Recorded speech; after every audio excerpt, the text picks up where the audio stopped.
మన పెద్దలు ఎప్పటినుంచో నమ్ముతున్న శాస్త్రం జ్యోతిష్య శాస్త్రం. ఇది మన జీవితాలను నడిపించే నవగ్రహాల గురించి, వాటి కదలికల గురించి మనకు చెప్తుంది. ఈ గ్రహాలన్నీ ఒక చోట స్థిరంగా ఉండవు. అవి ఎప్పుడూ తిరుగుతూనే ఉంటాయి. అలా తిరుగుతూ ఒక రాశి నుంచి ఇంకో రాశి ఇంట్లోకి మారినప్పుడు దాని ప్రభావాన్ని గోచారం అని అంటారు. ఈ గ్రహాలన్నిటికీ రాజు, మనందరికీ ప్రాణాన్ని, వెలుగుని ఇచ్చేవాడు సూర్యభగవానుడు. సూర్యుడిని జ్యోతిష్యంలో ఆత్మకు, ఆరోగ్యానికి, అధికారానికి, తండ్రికి కారకుడిగా చూస్తారు. అలాంటి సూర్యుడు తన ఇల్లు మారిన ప్రతిసారి, అంటే ఒక రాశి నుంచి మరొక రాశికి వెళ్ళిన ప్రతి నెల మనందరి జీవితాలపై ఒక రకమైన పెద్ద మార్పును చూపిస్తాడు. ముందుగా మా వీడియో మీకు నచ్చినట్లయితే లైక్ చేయండి, షేర్ చేయండి. మరింత భక్తి సమాచారం కోసం మా భక్తి సమాచారం ఛానల్ను సబ్స్క్రైబ్ చేసుకోండి. సూర్యుడు ఇలా రాశి మారే సమయాన్నే సంక్రాంతి అని పిలుస్తారు. మనమందరం సంక్రాంతి అంటే కేవలం మకర సంక్రాంతి పండగ మాత్రమే అనుకుంటాం. కాని నిజానికి సూర్యుడు ప్రతి నెల రాశి మారినప్పుడు దాన్ని ఒక సంక్రాంతిగా పిలుస్తారు. ఇప్పుడు అసలు విషయానికి వద్దాం. ఈ 2025వ సంవత్సరం నవంబర్ 16వ తేదీన ఆదివారం రోజు మధ్యాహ్నం సరిగ్గా 1:45 గ్రహాల రాజు అయిన సూర్యుడు తను అప్పటి వరకు ఉన్న తులారాశి నుంచి బయటకు వచ్చి వృశ్చిక రాశిలోకి అడుగుపడుతున్నాడు. దీన్నే వృశ్చిక సంక్రాంతి అని మన జ్యోతిష్య నిపుణులు అంటున్నారు. ఇక్కడ మనం చాలా ముఖ్యమైన విషయం గమనించాలి. సూర్యుడు ప్రవేశిస్తున్న వృశ్చిక రాశికి అధిపతి అంటే ఆ ఇంటి ఓనర్ కుజుడు. కుజుడిని మనం అంగారకుడని కూడా పిలుస్తాం. కుజుడు అంటే గ్రహాలన్నిటికీ సేనాధిపతి. ఈయనకు ధైర్యం, కోపం, శక్తి, భూమికి సంబంధించిన విషయాలపై పట్టు ఉంటుంది. జ్యోతిష్యం ప్రకారం సూర్యుడు మరియు కుజుడు ఇద్దరూ చాలా మంచి స్నేహితులు. ఇప్పుడు ఈ కొత్త మార్పులో గమ్మత్తైన విషయం ఏమిటంటే సూర్యుడు తన స్నేహితుడైన కుజుడి ఇంట్లోకి వెళుతున్నాడు. అప్పటికే కుజుడు కూడా అదే ఇంట్లో బలంగా ఉన్నాడు. అంటే వృశ్చిక రాశిలో ఒకేసారి రాజు మరియు సేనాధిపతి. ఇది వినడానికి చాలా పవర్ఫుల్గా అనిపించినా ఈ ఇద్దరూ చాలా వేడితత్వం ఉన్న గ్రహాలు. ఒకే ఇంట్లో ఇద్దరు బలమైన వేడి వ్యక్తులు కలిస్తే అక్కడ శక్తి విపరీతంగా పెరిగిపోతుంది. ఈ శక్తి కొందరికి ఊహించని మంచి చేస్తే మరికొందరి జీవితాలను మాత్రం చాలా ఇబ్బందుల్లోకి నెట్టేస్తుంది. ముఖ్యంగా ఈ సూర్యకుజుల కలయిక వల్ల కొందరికి డబ్బుకు సంబంధించిన విషయాల్లో పెద్ద చిక్కులు వస్తాయి. వ్యాపారం చేసేవాళ్లు కొత్తగా డబ్బులు పెట్టే విషయంలో చాలా సమస్యలు ఎదుర్కోవచ్చు.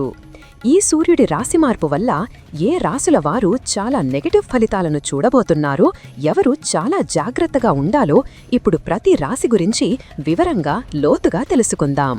వృషభ రాశి. వృషభ రాశివారు ఈ సూర్యుడి మార్పు మొదలైన దగ్గర నుంచి కొంచెం ఎక్కువగానే జాగ్రత్తగా ఉండాలి. మీ జీవితంలో ఇప్పటివరకు ప్రశాంతంగా ఉన్న పరిస్థితి కాస్త పక్కకు వెళ్లి అప్స్ అండ్ డౌన్స్ అంటే హెచ్చుతగ్గులు ఎక్కువగా కనిపిస్తాయి. ఒక రోజంతా చాలా బాగుందనిపిస్తుంది, కానీ మరుసటి రోజే అన్నీ మీ చేజారిపోతున్నాయా అన్నంత ఒత్తిడికి లోనవుతారు. మీరు ఈ సమయంలో ఏ పని మొదలుపెట్టినా లేదా ఎవరికైనా సహాయం చేసినా చివరికి మీకు దక్కేది మంచి పేరు కాదు, నిరాశ మాత్రమే మిగులుతుంది. అయ్యో, వీళ్లకోసం ఇంత కష్టపడ్డానే, నాకెందుకు ఈ పరిస్థితి వచ్చింది అని మీరు బాధపడే సందర్భాలు ఎక్కువగా వస్తాయి. అన్నిటికంటే ముఖ్యంగా వృషభ రాశివారు ఈ సమయంలో తొందరపాటు నిర్ణయాలు అస్సలు తీసుకోకూడదు. ఎవరైనా మిమ్మల్ని చిన్న మాట అన్నా లేదా ఆఫీసులో మీ బాస్ మీపై అరిచినా వెంటనే ఆవేశపడి ఈ ఉద్యోగం నేను చెయ్యను, ఇప్పుడే మానేస్తాను వంటి పెద్ద పెద్ద నిర్ణయాలు తీసుకునే ప్రమాదం ఉంది. దయచేసి అలాంటి ఆవేశానికి పోకండి. ఇప్పుడు మీరు కోపంలో తీసుకునే ప్రతి నిర్ణయం భవిష్యత్తులో మిమ్మల్ని పెద్ద ఇబ్బందుల్లో పడేస్తుంది. అప్పుడు మీరు అనవసరంగా ఆ రోజు అలా మాట్లాడాను, అలా చేసి ఉండాల్సింది కాదు అని ఎంత బాధపడినా సమయం వెనక్కి రాదు. ఇక ఆరోగ్యపరంగా కూడా మీరు చాలా శ్రద్ధ పెట్టాలి. ఈ సూర్యుడు కుజుడి వేడి కలయిక వల్ల మీకు ఒంట్లో వేడి పెరగడం, కడుపులో మంట, బీపీ పెరగడం, తలనొప్పి వంటి సమస్యలు రావచ్చు. ముఖ్యంగా కంటికి సంబంధించిన సమస్యలు లేదా గుండెకి సంబంధించిన చిన్న చిన్న ఇబ్బందులు ఉన్నవారు ఏమాత్రం నిర్లక్ష్యం చెయ్యకూడదు. ఆరోగ్యం విషయంలో డబ్బు గురించి ఆలోచించకుండా వెంటనే డాక్టర్ను కలిసి సలహా తీసుకోండి. ఆరోగ్యాన్ని గాలికి వదిలేస్తే తరువాత మీరు చాలా నష్టపోవాల్సి వస్తుంది. కాబట్టి ప్రశాంతంగా ఉండండి, ఆవేశపడకండి. కర్కాటక రాశి. కర్కాటక రాశి వారికి కూడా సూర్యుడి ఈ ప్రయాణం చాలా నెగటివ్ ఫలితాలను ఇచ్చేలా కనిపిస్తోంది. ఈ రాశి వారికి ముఖ్యంగా వారి కుటుంబ జీవితంలో, ముఖ్యంగా జీవిత భాగస్వామితో అంటే భార్య లేదా భర్తతో అనవసరమైన గొడవలు మొదలవుతాయి. మీ ఇద్దరి మధ్య అపార్థాలు పెరిగే అవకాశం ఉంది. మీరు చెప్పింది వాళ్లు సరిగ్గా అర్థం చేసుకోకపోవడం లేదా వాళ్లు చెప్పింది మీరు పట్టించుకోకపోవడం వల్ల చిన్న చిన్న విషయాలకే పెద్ద పెద్ద వాదనలు జరగవచ్చు. మీ వైవాహిక జీవితంలో ప్రశాంతత లోపించి ఇంట్లో ఎప్పుడూ ఏదో ఒక గొడవ వాతావరణం ఉండేలా చేస్తుంది.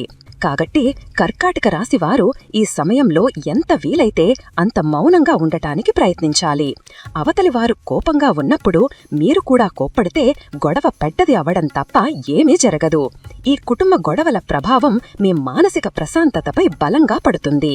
మీకు తెలియకుండానే మీరు విపరీతమైన మానసిక ఒత్తిడికి, టెన్షన్కు లోనవుతారు. రాత్రిపూట సరిగ్గా నిద్ర పట్టకపోవడం, జరిగిన విషయాల గురించే పదే పదే ఆలోచిస్తూ బాధపడటం వంటివి చేస్తారు. డబ్బు విషయంలో ఈ రాశివారు కళ్ళు మూసుకుని ఎవ్వరినీ నమ్మకూడదు. మీ స్నేహితులే కావచ్చు, దగ్గరి బంధువులే కావచ్చు, కొద్ది రోజుల్లో తిరిగి ఇస్తాను, డబ్బులు సర్దు అని అణిగితే ఇప్పుడు ఇవ్వకపోవడమే మంచిది. ఎందుకంటే అలా ఇచ్చిన డబ్బులు తిరిగి రావడం చాలా కష్టం. ఆ డబ్బుల వల్ల మీ బంధం కూడా దెబ్బతింటుంది. వ్యాపారం చేసేవారికి ఇది కొంచెం కష్టకాలమనే చెప్పాలి. మీరు ఊహించినంత లాభాలు రాకపోగా కొన్నిసార్లు నష్టం కూడా వచ్చే అవకాశం ఉంది. మీరు రాత్రి పగలు ఎంత కష్టపడినా దానికి తగిన గుర్తింపు కాని, ఫలితం కాని రావడం లేదని మీరు ఎక్కువగా బాధపడతారు. ఈ సమయంలో ఓపిక పట్టడం ఒక్కటే మీకు ఉన్న దారి. సింహరాశి. సింహరాశికి అధిపతి స్వయంగా సూర్యుడే. మీ సొంత అధిపతి అయిన సూర్యుడే ఇప్పుడు కుజుడితో కలిసి ఉండటం వల్ల మీపై దీని ప్రభావం చాలా బలంగా ఉంటుంది. నిజానికి ఈ సంచారం మీకు ఏమాత్రం మంచి ఫలితాలను ఇచ్చేలా లేదు. ఈ కాలంలో మీరు వేసే ప్రతి అడుగు చాలా జాగ్రత్తగా, 1కి 10 సార్లు ఆలోచించి వేయాలి. మీ కుటుంబ వాతావరణం కూడా అంత సంతోషంగా ఏమీ ఉండదు. ఇంట్లో పెద్దవాళ్లతో, ముఖ్యంగా మీ తండ్రితో లేదా తండ్రిలాంటి వారితో మాట పట్టింపులు రావచ్చు. అనవసరమైన విషయాలకే ఇంట్లో శాంతి లోపించే అవకాశం ఉంది. ఇక మీరు పనిచేసే చోట అంటే మీ ఆఫీస్లో పరిస్థితి మరింత దారుణంగా ఉండొచ్చు. మీపై పోటీ విపరీతంగా పెరుగుతుంది.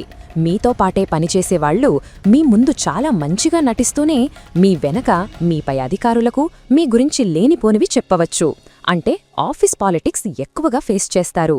మీ ప్రత్యర్థులు లేదా మీకు గిట్టనివాళ్లు మిమ్మల్ని ఇబ్బంది పెట్టడానికి, మీ పేరును పాడు చేయడానికి గట్టిగా ప్రయత్నిస్తారు. ఈ సమయంలో మీరు ఎవ్వరినీ నమ్మలేని పరిస్థితికి వస్తారు. వ్యాపారస్తులు ఎవరైనా కొత్తగా డబ్బులు పెట్టాలి అనుకుంటే దయచేసి ఈ సమయం అస్సలు మంచిది కాదు.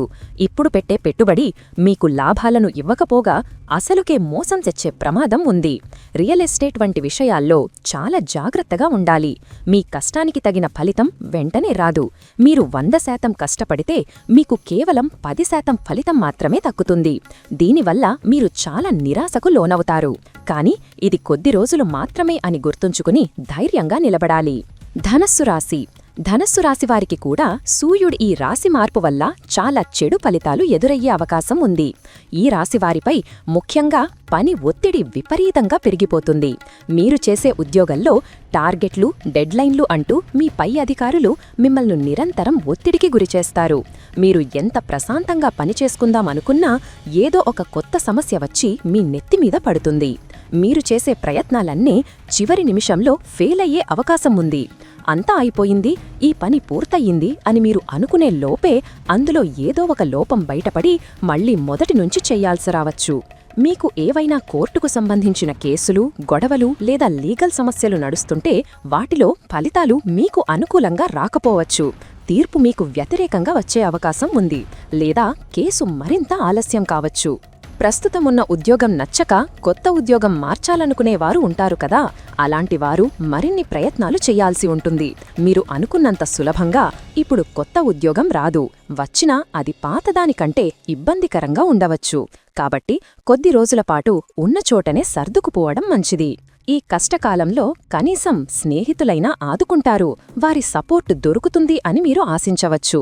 కానీ ఈ సమయంలో మీ స్నేహితుల నుంచి కూడా మీరు ఆశించినంత మద్దతు లభించకపోవచ్చు. మీరు అవసరంలో ఉన్నప్పుడు వారు అందుబాటులో లేకపోవడం లేదా మీకు సహాయం చెయ్యలేకపోవడం జరగవచ్చు. కాబట్టి ఎవరిపైనా ఆధారపడకుండా మీ పనులు మీరే చేసుకోవడం ఉత్తమం. మీనరాశి. ఇక చివరిగా మీనరాశివారు.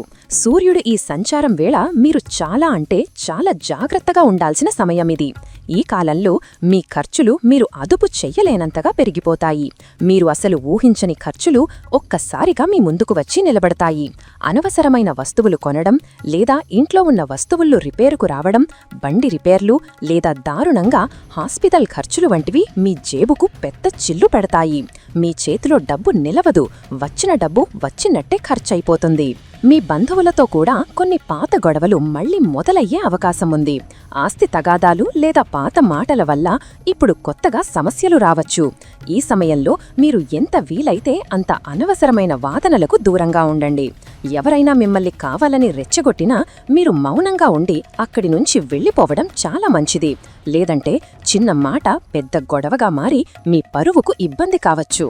కుజుడు, సూర్యుడు ఇద్దరూ వేడి గ్రహాలు కాబట్టి ఈ సమయంలో వాహనం నడిపేటప్పుడు చాలా జాగ్రత్తగా ఉండాలి. ముఖ్యంగా వేగంగా డ్రైవింగ్ చేయడం, ఫోన్ మాట్లాడుతూ నడపడం వంటివి అస్సలు చేయకూడదు. చిన్న యాక్సిడెంట్లు లేదా ప్రమాదాలు జరిగే సూచనలు ఉన్నాయి కాబట్టి చాలా అప్రమత్తంగా ఉండాలి. ఆర్థికపరమైన విషయాల్లో అంటే డబ్బుకు సంబంధించిన విషయాల్లో ఎవ్వరిని కన్న కొడుకునైనా సరే గుడ్డిగా నమ్మకూడదు. ఎందుకంటే ఈ సమయంలో మీరు డబ్బు విషయంలో మోసపోయే ప్రమాదం చాలా బలంగా ఉంది. కాబట్టి ప్రతి రూపాయిని జాగ్రత్తగా ఖర్చు పెట్టండి. ఇప్పుడు మనం చెప్పుకున్న ఈ ఫలితాలు కేవలం సూర్యుడి రాశి మార్పును బట్టి చెప్పిన సాధారణ ఫలితాలు మాత్రమే. ఇవి 100కు 100% అందరికీ ఇలాగే జరగాలని లేదు. ఎందుకంటే మీ సొంత జాతకంలో ఇతర గ్రహాలు ఏ ఇంట్లో ఉన్నాయి, మీ దశ ఎలా నడుస్తుంది అనేదానిపై అసలైన ఫలితం ఆధారపడి ఉంటుంది. అయితే పైన చెప్పిన ఈ 5 రాశుల వారు కొంచెం అప్రమత్తంగా ఉండడం, జాగ్రత్తలు తీసుకోవడం చాలా అవసరం. కష్టాలు వచ్చాయని కుంగిపోకుండా ఇది కూడా ఒక తాత్కాలిక సమయమే అని గుర్తుంచుకోండి. ఈ చెడు ప్రభావాలు తగ్గించుకోవడానికి ప్రతిరోజు ఉదయం సూర్య నమస్కారం చేయడం లేదా ఆదిత్య హృదయం వినడం, పేదవారికి గోధుమలు లేదా బెల్లం దానం చేయడం మంచి ఫలితం ఉంటుంది. ఈ వీడియో మీకు నచ్చినట్లయితే లైక్ చేయండి, షేర్ చేయండి. ఇలాంటి మరిన్ని వీడియోల కోసం ఛానల్ను సబ్స్క్రైబ్ చేసుకోండి. అలాగే బెల్ ఐకాన్ను నొక్కండి. దీని ద్వారా మేము చేసే ప్రతి వీడియో నోటిఫికేషన్ రూపంలో మీ వద్దకు చేరుతుంది. సర్వే జనా సుఖినో భవంతు.